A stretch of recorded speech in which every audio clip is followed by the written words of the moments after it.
দেখুন, আমাদের সাংসদ জুন মালিয়া এবং অভিনেত্রী আপনারা জানেন এবং পরমব্রত চট্টোপাধ্যায় মানে আজকে রোড শোর জন্য আসছেন। আমাদের প্রার্থী বঙ্কিমচন্দ্র হাজরা মহোদয়ের মানে সমর্থনে রোড শো হবে।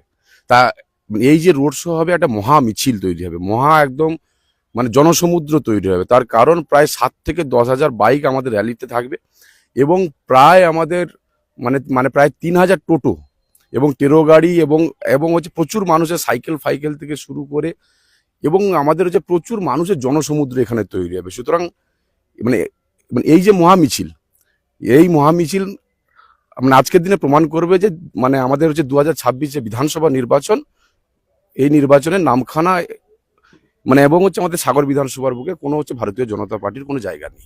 বিশিষ্ট জনেরা বলছেন যে যেখানে সেলিব্রিটিরা আসছেন, যে অভিনেত্রী অভিনেতারা, তারা কিন্তু অ্যাকচুয়ালি সাধারণ মানুষ তাদের দেখার জন্য উৎসুক করেন এবং তাদের জন্যই কিন্তু প্রচুর মানুষও আসবেন, কর্মী সমর্থকরা থাকবেন, কিন্তু তবুও সাধারণ মানুষ কিন্তু দেখতে আসবেন। মানে সাধারণ মানুষ তো অবশ্যই দেখতে আসবে এবং দেখবেন আমাদের সাংসদ মহোদয় জুন মালিয়াও আসেন মহোদয়। তো সুতরাং এটাও একটা মানে আমাদের রাজনৈতিক কর্মসূচি। আর সেখানে মামাটি মানুষের সরকার নেত্রী মমতা বন্দ্যোপাধ্যায় এবং মানে সর্বোপরি আমাদের অভিভাবক অভিষেক বন্দ্যোপাধ্যায়ের নেতৃত্বে এই বাংলার বুক থেকে আগামী 2026 যে বিধানসভা নির্বাচন 4 মে এই ভারতীয় জনতা পার্টি শূন্য পাবে। আপনার বিধানসভায় কি বলছেন, কি আশা? আমার হচ্ছে বিধানসভায় মিনিমাম 50,000-এর বেশি ভোটে আমরা লিড করব। আপনার নাম? মানে আমার নাম অভিষেক দাস, আমি সভাপতি নামখানা পঞ্চায়েত সমিতি।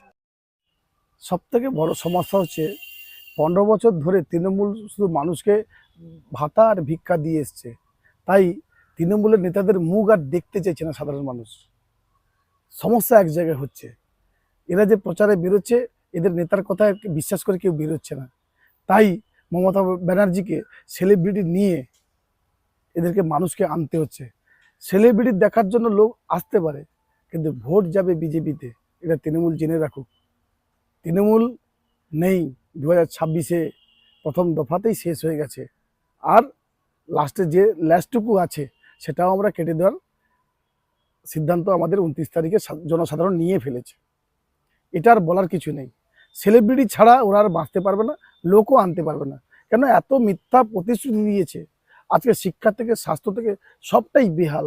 আজকের বেকার যুবকরা পরিযায়ী শ্রমিক হয়েছে। শুধু সেলিব্রিটি নিয়ে আসলে ভোট পাওয়া যায় না, মানুষকে প্রতিশ্রুতি দিতে গেলে তার প্রতিশ্রুতি রাখতে হয়। আজকে পশ্চিমবাংলায় প্রায় 30 লক্ষর বাইরে পরিযায়ী শ্রমিক, সব শিক্ষিত বেকার। আজকের দিনে দাঁড়িয়ে নামখানা ব্লকে সেলিব্রিটি নিয়ে এসে হয়তো কিছু মুখ আনতে পারবে সেলিব্রিটি দেখার জন্য, কিন্তু তারা তৃণমূলকে ভোট দেবে না, তারা তৃণমূলকে বিশ্বাসও করে না। তাই সাগর বিধানসভায় বঙ্কিমবাবু হারছেন। আপনার নাম? আমার নাম হচ্ছে অনুপ সামন্ত, মথুরাপুর সাংগঠনিক জেলার অফিস সেক্রেটারি।